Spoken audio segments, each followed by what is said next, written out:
শ্রীমদ্ ভাগবতের চতুর্থ স্কন্ধের দ্বিতীয় গল্প ধ্রুব ভাবজ্ঞান। সৃষ্টিকর্তা ব্রহ্মা একদিন নতুন রূপ ধারণ করলেন। দেখতে দেখতে এই নতুন দেহ দুভাগে ভাগ হয়ে গেল, এক ভাগে পুরুষ আর অন্য ভাগে স্ত্রী। পুরুষ হলেন মনু এবং শতরূপা তার স্ত্রী। মনু ও শতরূপার দুটি ছেলে, একটির নাম উত্তানপাদ আর একটির নাম প্রিয়ব্রত। উত্তানপাদের দুই রানী সুরুচি ও সুনীতি। সুরুচির ছেলের নাম উত্তম এবং সুনীতির ছেলের নাম ধ্রুব। রাজা সুরুচিকে বেশি ভালোবাসেন।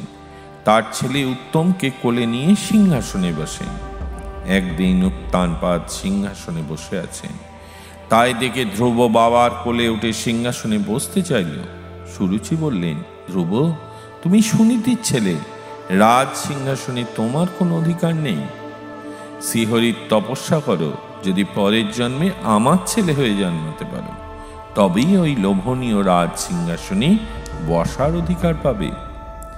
বিমাতার এই তিরস্কারে বালক ধ্রুব কাঁদতে কাঁদতে মায়ের কাছে গেল। মা আদর করে কোলে নিয়ে বললেন, বাছা, কেঁদো না। অপরকে অপরাধী মনে করছো কেন? যে অপরকে দুঃখ দেয় সে নিজেই দুঃখ পাবে। তোমার বিমাতা তার কড়া কথার জন্য নিজেই শাস্তি পাবে। আমি রাজার প্রিয় নই। আমি কিছু বলতে গেলে রাজা আমার কথা কানই দেবেন না। আর সুরুচি তোমাকে ঠিকই বলেছেন, একান্তভাবে শ্রীহরির ভজনা করো। এছাড়া তোমার রাজ সিংহাসন লাভের আর কোনো উপায় নেই। যার পাদপদ্ম সেবা করে ব্রহ্মা পেয়েছেন ব্রহ্মপদ, মুনিরা যার পদবন্দনা করে, তুমি সেই পদ্ম পলাশলোচন শ্রীহরিকে তোমার মনের কথা বলো। শ্রীহরি ছাড়া তোমার দুঃখ আর কেউ দূর করতে পারবেন না। বালক ধ্রুব মায়ের কথায় ঠিক ঠিক বিশ্বাস করে তখনই রাজপুরী ছেড়ে বনের পথে বেরিয়ে পড়ল। কোথায় শ্রীহরি? তুমি দেখা দাও। পথে দেবর্ষি নারদের সঙ্গে দেখা। সেখানে ভগবানের ভক্ত, সেখানেই নারদ। সরল শিশুর কাছে ব্যাপারটা কি জেনে নিলেন। তারপর পরীক্ষা করার জন্য নারদ বললেন, ধ্রুব, তুমি তো দেখছি নিতান্ত শিশু, তুমি কি করে তপস্যা করবে?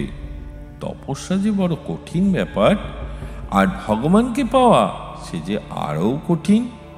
অতএব বাছা, তুমি এ পথ থেকে নিবৃত্ত হও, ঘরে ফিরে যাও। ধ্রুব তার উত্তরে বললেন, বিমাতা অপমান করেছেন। আমার মন বড় চঞ্চল ও হৃদয় অশান্ত। আপনার উপদেশ আমার অশান্ত হৃদয়ে স্থান পাচ্ছে না। হে প্রভু, আমার পূর্বপুরুষগণ যা লাভ করতে পারেননি, আমি শ্রীহরির সেই অভয়পদ লাভ করতে ইচ্ছা করি। আপনি স্বয়ং ব্রহ্মার অংশ, আমাকে ঠিক পথ বলে দেন। নারদ তাতে প্রীত হয়ে বললেন, তোমাকে আমি পরীক্ষা করছিলাম, তুমি ঠিকই বলেছ। শ্রীহরির চরণ বন্দনাই একমাত্র পথ। যমুনা তীরে মধুবনে, বৃন্দাবনে তুমি যাও। তিনি সেখানে নিত্য অবস্থান করেন। সেখানে তুমি এক মনে তাকে ডাকো আর এই মন্ত্রটি জপ করবে, ওম নমঃ ভগবতে বাসুদেবায়। নারদের উপদেশ মন্ত্র ধ্রুব মধুবনে উপস্থিত হলো এবং কঠোর থেকে কঠোরতর তপস্যায় নিজেকে নিযুক্ত করল। কিছুদিনের মধ্যেই শ্রীহরি বালকের তপস্যায় তুষ্ট হয়ে দর্শন দিলেন। শ্রীহরির মনমোহন রূপ ধ্রুবের সম্মুখে মুগ্ধ বালক তার শ্রীচরণে নিজেকে নিবেদন করলেন। কি দিয়ে স্তব করবে ধ্রুব, সে যে কিছুই জানে না। এমন সময় শঙ্খচক্র গদা পদ্মধারী শ্রীহরি তার বেদময় যে শঙ্খ তার ধ্রুবের কপলে দেশে স্পর্শ করালেন। ভক্তিগত চিত্রে ধ্রুব তখন ভগবানই স্তব করতে লাগল। শ্রীহরি তাতে প্রীত হয়ে বর দিলেন, হে সুব্রত, তুমি পিতার সিংহাসন পাবে এবং বহুকাল ধরে পিতার রাজ্য শাসন করবে। এই জীবনের পরে তুমি আমাকে স্মরণ করে স্বর্গলোকে যাবে, যা তোমার নাম হবে ধ্রুবলোক। ধ্রুব পিতার সিংহাসন চেয়ে শ্রীহরির পদবন্দনা করেছিল। আজ তার সেই বাসনা সিদ্ধ হয়েছে। অধিকন্তু পেল শ্রীহরির দর্শন। ধ্রুব নিজ রাজ্যে ফিরে এলো। পুত্র ফিরে পেয়ে রাজা খুবই আনন্দিত হলেন।